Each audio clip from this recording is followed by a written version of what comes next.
Hello बड़ी सफल batch 2.0 में आप सभी का एक बार फिर से स्वागत है। मैं हूं डॉक्टर हरिओम गंगवार। बच्चों, यहाँ पर हम लोग बात कर रहे हैं इस समय क्लास 11 एनसीईआरटी के बारे में। और इस क्लास 11 एनसीईआरटी में हम लोग पढ़ रहे हैं इस समय unit number 3 cell structure and functions. और इस यूनिट में चैप्टर 8 हम लोग पढ़ रहे हैं cell the unit of life, जिसमें हमारे पास 5 टॉपिक हैं और हम पांचवें टॉपिक यानी यूकैरियोटिक सेल को पढ़ रहे हैं। यूकैरियोटिक सेल में हमारे पास टोटल 11 टॉपिक हैं, जिनमें से 7 टॉपिक्स हम पढ़ चुके हैं डिटेल में। आज हम टॉपिक 8 यहां पर पढ़ने वाले हैं, that is cilia and flagella. तो चलिए सबसे पहले तो यह समझते हैं कि भैया क्या प्रोकैरियोट में कुछ ऐसा हमने पढ़ा था सिलिया एंड फ्लैजिला के बारे में। सोचिए जरा इस बारे में। तो हमने प्रोकैरियोट में फ्लैजिला पढ़ा था, सिलिया तो नहीं पढ़ा था। वहां मैंने 3 सरफेस स्ट्रक्चर आपको पढ़ाए थे, फ्लैजिला, पाइली, फिम्बरी। जिसमें से पाइली फिम्बरी का जो काम था वो अटैचमेंट का था। जो फ्लैजिला था उसका काम लोकोमोशन या मोटिलिटी था। यूकैरियोटिक सेल के अंदर सिलिया, फ्लैजिला होते हैं। यूकैरियोटिक सेल में ना, जरूरी नहीं कि हर सेल में हो, लेकिन यूकैरियोट में दोनों चीजें होती हैं, सिलिया एंड फ्लैजिला। लेकिन प्रोकैरियोट में केवल फ्लैजिला होते हैं, वहां सिलिया नहीं होते हैं। तो अगर हम काम की बात करें सिलिया और फ्लैजिला की, तो इनका काम क्या हो जाएगा? इनका काम वही होगा जो हम पहले पढ़ चुके हैं, motility and locomotion. Motility and locomotion. अब जो फ्लैजिला है ये प्रोकैरियोट में भी और यूकैरियोट में भी आप पढ़ रहे हो, दोनों में कॉमन है। सेल मेम्ब्रेन भी दोनों में थी, प्रोकैरियोटिक सेल में भी पढ़ा था और यूकैरियोटिक सेल में भी। और हमने ये भी पढ़ा था कि जो सेल मेम्ब्रेन का स्ट्रक्चर हो प्रोकैरियोटिक सेल और यूकैरियोटिक सेल दोनों में सेम है, लेकिन प्रोकैरियोटिक फ्लैजिला का जो स्ट्रक्चर है वो यूकैरियोटिक फ्लैजिला से एकदम अलग है। ये पहली बात जो आपको ध्यान रखनी है। Prokaryotic cell also has flagella। Prokaryotic cell में भी फ्लैजिला होता है, ठीक है। प्रोकैरियोटिक सेल में भी फ्लैजिला होता है, बट यहां ध्यान रखना है कि प्रोकैरियोटिक फ्लैजिला आर स्ट्रक्चरली, उनका जो स्ट्रक्चर होगा एकदम अलग होगा, structurally different from eukaryotic flagella. Prokaryote में भी फ्लैजिला है, यूकैरियोट में भी फ्लैजिला। क्या दोनों का काम सेम है?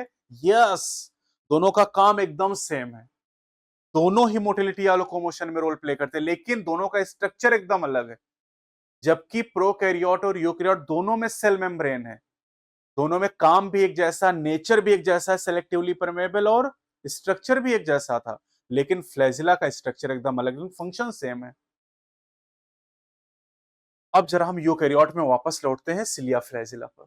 अब यूकैरियोट में मेरे पास एक एग्जांपल जिसके पास सिलिया है वो है पैरामीशियम। ये डायग्राम यहाँ पर आपको दिखाई भी दे रहा है कि पैरामीशियम के पास बेटा सिलिया है, और जैसे यूग्लिना यहाँ पर आपको दिखाई दे रहा है और यूग्लिना के पास फ्लैजिला है। अब सवाल ये उठता है कि सिलिया और फ्लैजिला में क्या अंतर है? क्या दोनों का काम एक जैसा है? पहला सवाल, क्या सिलिया और फ्लैजिला का काम एक जैसा है? यस, दोनों का रोल मोटिलिटी या लोकोमोशन में। दूसरा सवाल, दोनों का स्ट्रक्चर एक जैसा है या अलग अलग? सिलिया और फ्लैजिला का स्ट्रक्चर अलग अलग है या सेम है? दोनों का स्ट्रक्चर सेम है, फंक्शन भी सेम, स्ट्रक्चर भी सेम दोनों का। तो फिर अंतर क्या है? सिलिया और फ्लैजिला में क्या डिफरेंस है? तो दोनों में डिफरेंस है नंबर का और साइज का। क्या अंतर है? नंबर और साइज का अंतर है। जैसे अगर हम पैरामीशियम को देखें बेटा यहां पर, तो पैरामीशियम के अंदर थाउजेंड्स ऑफ सिलिया होंगे। कितने? थाउजेंड्स, हजारों की संख्या में, हजारों की संख्या में। जबकि युगलिना में अगर हम फ्लैजिला की बात करें तो युगलिना में 2 फ्लैजिला होंगे, युगलिना में 2 होंगे। लेकिन अगर हम ओवरऑल देखें तो फ्लैजिला का नंबर एक सेल में 1 से लेकर 8 तक हो सकता है। ये इन जनरल बात है, ये केवल हम युगलिना की बात नहीं करें। युगलिना में तो 2 ही फ्लैजिला होते हैं, लेकिन अगर हम पूरे यूकैरियोटिक ऑर्गेनिज्म को जो देखें, प्रोटिस्टा, फंजाई, प्लांटी, एनिमेलिया, तो 1 से लेके 8 फ्लैजिला हमें दिखाई देते हैं। जबकि सिलिया का जो नंबर होता है वो हजारों की संख्या में होता है। दूसरा, साइज। साइज की बात करें तो साइज जो होता है वो सिलिया का होता है स्मॉलर। सिलिया स्मॉलर होते हैं और जो फ्लैजिला होते हैं वो लॉन्गर होते हैं। लॉन्गर। तो इसका मतलब कि फ्लैजिला लॉन्गर हैं और लेस हैं, जबकि सिलिया थाउजेंड्स है लेकिन छोटे हैं। तो भले ही सिलिया ज्यादा है लेकिन वो छोटे छोटे होते हैं, फ्लैजिला कम है लेकिन वो बड़े बड़े होते हैं। तो साइज और नंबर में अंतर है, स्ट्रक्चर में और फंक्शन में कोई डिफरेंस नहीं है।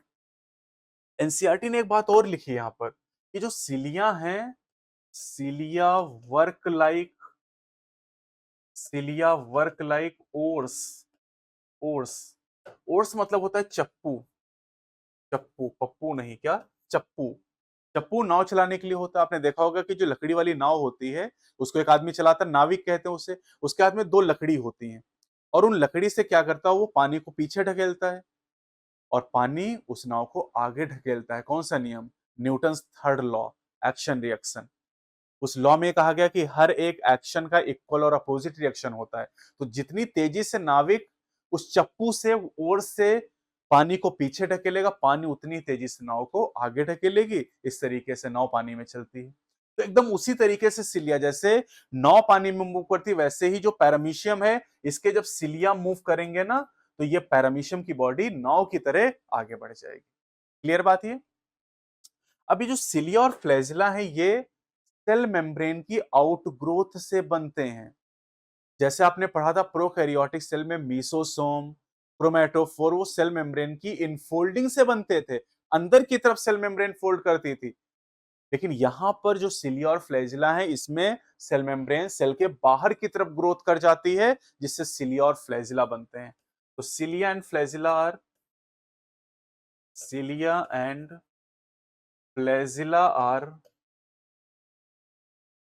Are outgrowth outgrowths of cell membrane. ये सेल मेम्ब्रेन की आउटग्रोथ है। सेल मेम्ब्रेन की आउटग्रोथ से बनते हैं सिलिया एंड फ्लैजिला। अब जरा यहां पर हम बात करते हैं कि इनका स्ट्रक्चर कैसा होता है। तो अगर हम किसी सिलिया या फ्लैजिला की बात करें बेटा, तो ऐसा ये हेयर लाइक स्ट्रक्चर होगा। अब इस सिलिया और फ्लैजिला को अगर मैं ऐसे चाकू ले लूं और ऐसे काट दूं और ऐसे आपको बना के दिखाऊं सामने से इलेक्ट्रॉन माइक्रोस्कोप से, तो इसे कहेंगे ट्रांसफर सेक्शन। तो सिलिया और फ्लैजिला को जो ट्रांसफर सेक्शन है वो आपको कैसा नजर आएगा? अच्छा सोचो जरा। अगर ये सिलिया या फ्लैजिला है बेटा और इस ये सेल मेम्ब्रेन की आउटग्रोथ से बना है, तो इसमें सबसे बाहर क्या है? सेल मेम्ब्रेन ही होगी। तो जब हम इसको कट करेंगे और ऐसे देखेंगे तो सबसे बाहर हमें क्या नजर आएगी? सेल मेम्ब्रेन ही नजर आएगी। तो जरा स्ट्रक्चर यहां पर आपको मैं बना के दिखाता हूं सिलिया और फ्लैजिला का। दोनों का स्ट्रक्चर सेम ही होगा बेटा, स्ट्रक्चर सेम होगा। तो चलिए जरा देखते हैं यहां पर स्ट्रक्चर।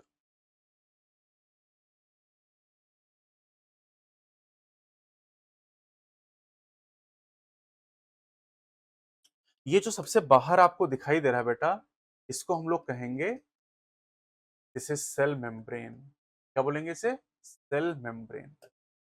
तो ट्रांसफर सेक्शन, अच्छा किसका है स्ट्रक्चर ये? सिलिया और फ्लैजिला दोनों का स्ट्रक्चर सेम होता है बेटा। तो ये दोनों का ट्रांसफर सेक्शन मैं आपको दिखा रहा हूं, जिसमें सबसे बाहर क्या दिखाई दे रही है? Cell membrane.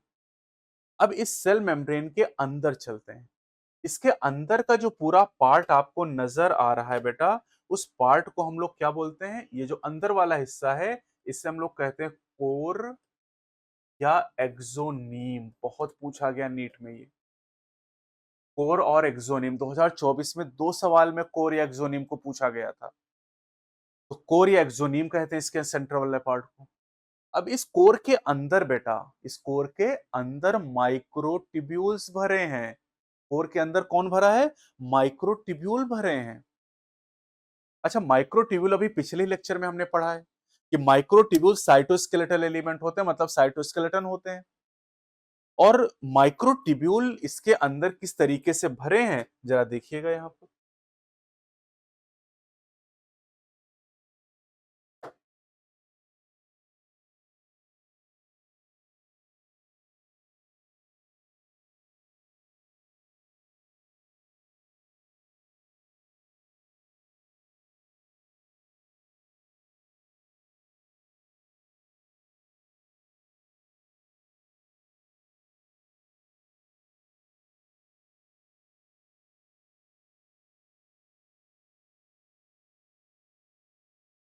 ये देखिए, ये जो स्ट्रक्चर मैंने आपको दिखाया बेटा, इन्हें कहते हैं हम माइक्रोट्यूब्यूल्स।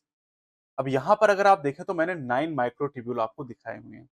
लेकिन ये जो माइक्रोट्यूब्यूल है बेटा, ये इस फॉर्म में ऐसे होते नहीं हैं। ये अकेले-अकेले नहीं रहते हैं। ये अकेले-अकेले नहीं रहते हैं, बल्कि सब अपना जोड़ा बनाते हैं। ये देखो ऐसे। ये देखो। जितने भी माइक्रोट्यूब्यूल हैं सब जोड़ा बनाए हुए हैं। ये देखो, पूरी दुनिया इसी में तबाह है जोड़े बनाने में। ये देखो।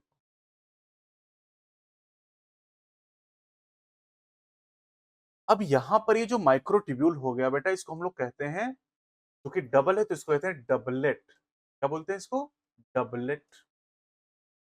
डबलेट। ये अगर आप गिने यहाँ पर बेटा, तो ये डबलेट है टोटल 9। यहाँ से अगर गिनोगे तो डबलेट कितने हो जाएंगे? 9 डबलेट हो जाएंगे। और एक डबलेट में 2 माइक्रोट्यूब्यूल है, तो टोटल माइक्रोट्यूब्यूल हो गए 18।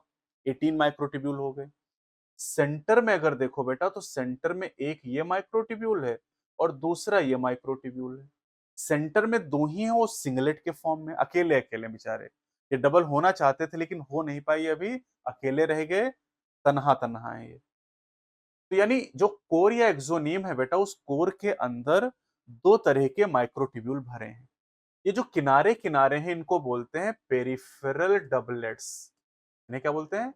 Peripheral microtubules. Peripheral microtubules. और ये जो पेरिफेरल माइक्रोट्यूब्यूल है बेटा, ये कितने हैं? 9 डबलेट्स। ये 9 डबलेट्स हैं। और ये दो आपको सेंटर में दिखाई दे रहे हैं बेटा, है ना? ये दो सेंटर में दिखाई दे रहे हैं, इन्हें कहते हैं सेंट्रल माइक्रोट्यूब्यूल्स। Central microtubules. और जो सेंट्रल माइक्रोट्यूब्यूल है बेटा, ये सिंगलेट के फॉर्म में। किस फॉर्म में है? सिंगलेट के फॉर्म में। कितने? दो। To singlets. सिंगल हैं बेचारे, तो कैसे कहेंगे? सिंगलेट। तो दो तरह के माइक्रोट्यूब्यूल हो गए बेटा, पेरिफेरल एंड सेंट्रल। अब पेरिफेरल 9 डबलेट हैं और सेंट्रल 2 सिंगलेट है, तो इसको हम लोग लिखते कैसे हैं? दिस इज कॉल्ड 9+2 अरेंजमेंट, या 9+2 एरे कहा जाता है इसे। एरे का मतलब अरेंजमेंट समझ लो आप। और 9+2 अगर मैं काउंट करूं तो 9+2 कितना आएगा बेटा? ये 9+2 आ जाएगा टोटल 20 माइक्रोट्यूब्यूल। समझ पाए ना? 9+2 कितना हो गया? 11 नहीं बेटा, 20 होगा। क्योंकि जो 9 हम कह रहे हैं, ये डबलेट को लेके कह रहे हैं। तो 9 डबलेट है मतलब 18 माइक्रोट्यूब्यूल, और 2 सिंगलेट मतलब +2 करोगे तो 20 माइक्रोट्यूब्यूल। तो सिलिया या फ्लैजिला, किसी के बारे में पूछा जाए कितने माइक्रोट्यूब्यूल से बने, तो आप कहोगे 20 माइक्रोट्यूब्यूल से बने हैं। कहते हैं 9+2 एरे हैं, लेकिन 20 माइक्रोट्यूब्यूल यहाँ पर टोटल पाए जाएंगे। अब एक चीज और देखिए यहाँ पर।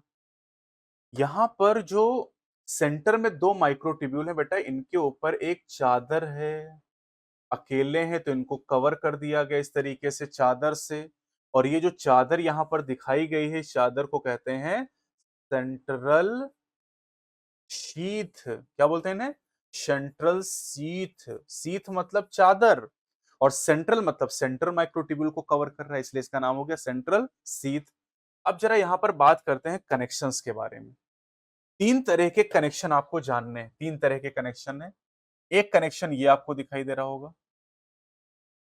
ये जो मैं आपको कनेक्ट करके दिखा रहा हूं बेटा, ये स्ट्रक्चर पेरिफेरल डबलेट को डबलेट से ही जोड़ रहा है, ऐसे ना? ये देखो, ये डबलेट को डबलेट से जोड़ रहा है। ये जो स्ट्रक्चर मैंने आपको दिखाया है, इस स्ट्रक्चर को कहते हैं inter inter doublet inter doublet bridge. Bridge मतलब पुल जोड़ने वाला स्ट्रक्चर, है ना? Inter doublet bridge. और ये नाम है इंटर डबलेट, मतलब इंटर मतलब बीच में, किसके, डबलेट के। तो दो डबलेट के बीच का ब्रिज हो गया। इसका एक नाम और है, this is also named as linker. Linker का मतलब क्या होता है, जोड़ने वाला। तो इन डबलेट को आपस में जोड़ा किसने है, इंटर डबलेट ब्रिज या लिंकर ने। दूसरा कनेक्शन देखो बेटा, दूसरा जो कनेक्शन है वो ये है, सेंट्रल माइक्रोट्यूब्यूल को सेंट्रल सिंगलेट से जोड़ रहा है, सिंगलेट को सिंगलेट से जोड़ रहा है। और ये जो मैंने दिखाए कई सारे ब्रिज हैं, है ना, कई सारे ब्रिज हैं, तो इनको बोलते हैं ब्रिजेज। क्या बोलते हैं, ब्रिजेज। तीसरा कनेक्शन देखो बच्चों, तीसरा जो कनेक्शन है यहां पर वो ये वाला कनेक्शन आप देख सकते हैं। ये देखो, एक कनेक्शन ये है यहां पर, देखो जरा ध्यान से, ये किसको किससे जोड़ रहा है, ये कनेक्शन डबलेट को सेंट्रल सीथ से जोड़ रहा है। लेकिन एक चीज और ध्यान रखनी है कि डबलेट में दो माइक्रोट्यूब्यूल है, किसी एक को सेंट्रल सीथ से जोड़ा, दोनों को नहीं जोड़ रहा है। ये जो स्ट्रक्चर आपको दिखाया गया है, ये जो स्ट्रक्चर आपको दिखाई दे रहा है, this is called radial spoke. क्या बोलते हैं इसे, रेडियल स्पोक। और इनका नंबर आप बताओ कितना होगा, नंबर 9 ही होगा, क्योंकि डबलेट में कोई एक ही माइक्रोट्यूब्यूल जुड़ा है। अगर दोनों जुड़े होते तो ये 18 हो जाते, ये भी पूछा गया है। रेडियल स्पोक का नंबर कितना होगा बेटा, 9 रेडियल स्पोक होंगे। तो तीन तरह के कनेक्शन पता चल गए, पेरिफेरल डबलेट का पेरिफेरल डबलेट से, सेंट्रल सिंगलेट का सिंगलेट से, और पेरिफेरल डबलेट का सेंट्रल सीथ से। खूब इंपॉर्टेंट है। लैंग्वेज की जगह पर अगर आप ध्यान रखेंगे यहां पर डायग्राम से, तो यहां से चीजों को याद करना बहुत आसान है। और अगर रेडियल स्पोक की बात करें तो देयर आर 9 रेडियल स्पोक, यहां पर 9 रेडियल स्पोक आपको दिखाई दे रही हैं। इतनी चीज क्लियर है। ये जो पूरा अरेंजमेंट आपको दिखाई दे रहा है, इस अरेंजमेंट को इलेक्ट्रॉन माइक्रोस्कोप के द्वारा स्टडी किया गया। और ये स्ट्रक्चर सिलिया का भी है और फ्लैजिला का भी है, जहां पर 9+2 ऑर्गेनाइजेशन आपको नजर आ रहा है। और आपको 20 माइक्रोट्यूब्यूल दिखाई दे रहे हैं, टोटल 20 माइक्रोट्यूब्यूल सिलिया और फ्लैजिला को यहां पर बना रहे हैं। इतना क्लियर है। अब ये जो सिलिया और फ्लैजिला हैं, ये कहां से अराइज करते हैं, तो सिलिया और फ्लैजिला निकलते हैं बेसल बॉडी से। अभी अगला जो टॉपिक आएगा सेंट्रियोल एंड सेंट्रोसोम, तो पूरी कहानी समझिएगा। देखिए, जो सेंट्रियोल है, जो सेंट्रियोल है, सेंट्रियोल्स, सेंट्रियोल बनाते हैं बेटा बेसल बॉडी को, बेसल बॉडी को। और जो बेसल बॉडी है ये बनाती है सिलिया एंड फ्लैजिला को। तो cilia and flagella emerge from a centriole like structure called basal body. और बेसल बॉडी आप पहली बार नहीं सुन रहे हो, प्रोकैरियोटिक फ्लैजिला के 3 पार्ट थे, याद है आपको, filament, hook and basal body.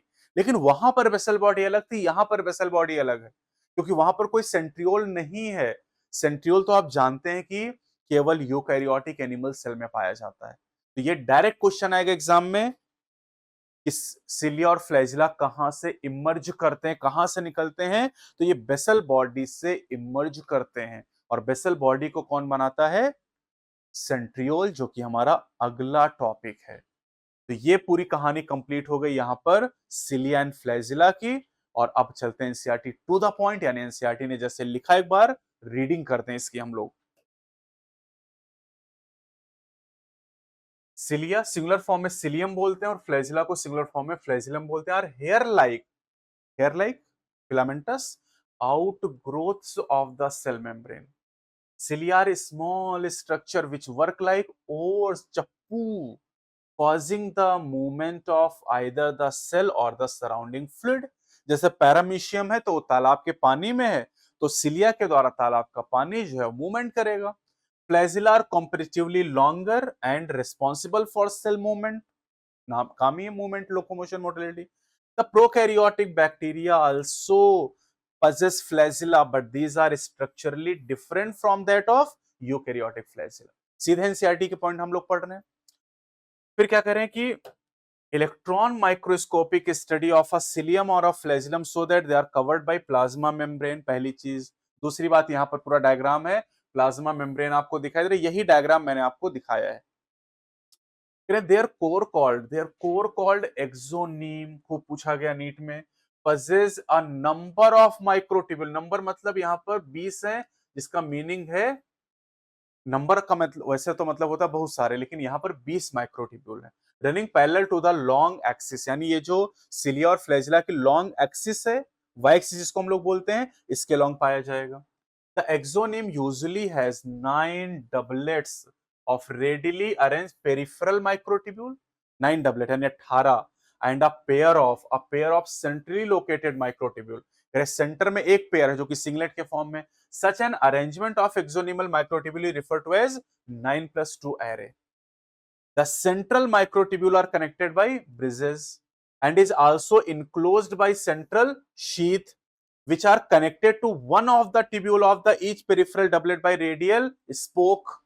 Correct? One of the tubule center जो पेरिफेरल डबलेट उसमें किसी एक से अटैच होगा, thus there are 9 radial spokes.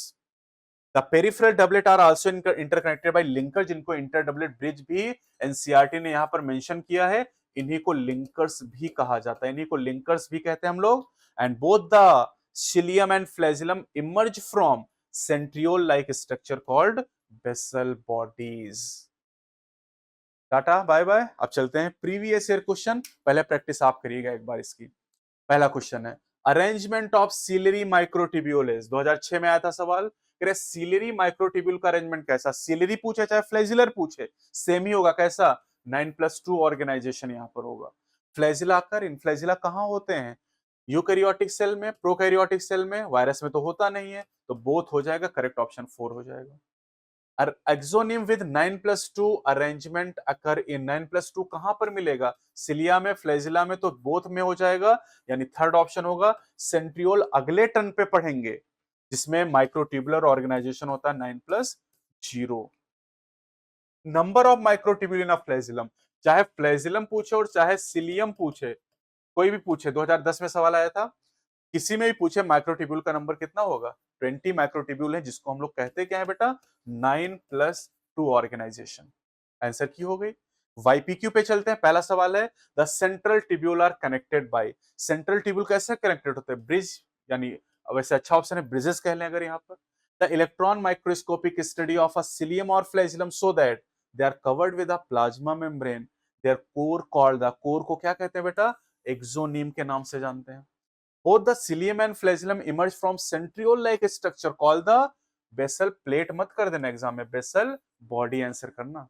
The arrangement of exonymal microtubule in cilium and flagella is referred to as the, this is called 9+2 array। अभी ये 9+0 भी आएगा, लेकिन ये कहाँ मिलेगा बेटा, ये सेंट्रियोल में आपको मिलेगा। The central tubular enclosed bye, ध्यान दीजिएगा, इनक्लोज कहा है, कनेक्ट की बात नहीं कर रहा, तो इनक्लोज मतलब घिरा हुआ, तो सेंट्रल ट्यूब्यूल किससे घिरे हैं, सेंट्रल सीथ से घिरे होते हैं। The peripheral doublet are interconnected, peripheral doublet कैसे कनेक्टेड है, लिंकर भी कहते हैं, इंटर डबलेट ब्रिज भी कहते हैं, तो both 1 and 2 are correct, option आपका 4 सही होगा यहाँ पर। Which of the following is connected to one of the tubule of each peripheral doublet by a radial spoke, फिर रेडियल स्पोक के द्वारा पेरिफेरल डबलेट के एक ट्यूब्यूल से कौन कनेक्ट होता है, तो ये कनेक्ट होता है सेंट्रल शीथ। सारा कुछ डायग्राम में आपको मैंने दिखाया है। Total number of microtubule are present in cilia and flagella, total कितने माइक्रोट्यूब्यूल होते हैं, 20 माइक्रोट्यूब्यूल यहां पर होते हैं। Read the following statement and choose the correct option. पहला, cilia are large structure which work like, और सिलिया आर स्मॉल स्ट्रक्चर, गलत बात। फ्लैजिला आर कंपैरेटिवली स्मॉलर, ना, ये कंपैरेटिवली लॉन्गर होते हैं। The axoneme usually has 9 triplet, नहीं बेटा डबलेट होता है ये। तो अब 3 गलत हो गए एग्जाम में, तो ऐसे ही करना, 3 गलत तो चौथा ही सही होगा। तो axoneme possesses a number of microtubule 20 running parallel to long axis, yes बताया था लॉन्ग एक्सिस के पैरेलल होते हैं ये। Number of radial spoke are found in cilia and flagella, तो रेडियल स्पोक का नंबर मैंने बार बार आपको बताया है कि 9 रेडियल स्पोक प्रेजेंट होती हैं। ये 10 सवाल हो गए योर प्रैक्टिस क्वेश्चन, और इसके साथ आपका टॉपिक यहां कंप्लीट हो गया, यूकैरियोटिक सेल का नंबर 8। अब 3 टॉपिक बचे हुए हैं, centriole and centrosome, nucleus and microbody, और चैप्टर आपका खत्म हो जाएगा। तो अगली वीडियो में, अगले लेक्चर में हम लोग पढ़ेंगे अगले टॉपिक को जो इसी सिलिया एंड फ्लैजिला से ही कनेक्टेड है, and that topic is centriole and centrosome. तब तक के लिए आप रिवाइज करते रहें, क्वेश्चन की प्रैक्टिस करते रहें, साथ ही हंसते मुस्कुराते रहें। अगली वीडियो मिलते हैं। जय हिंद,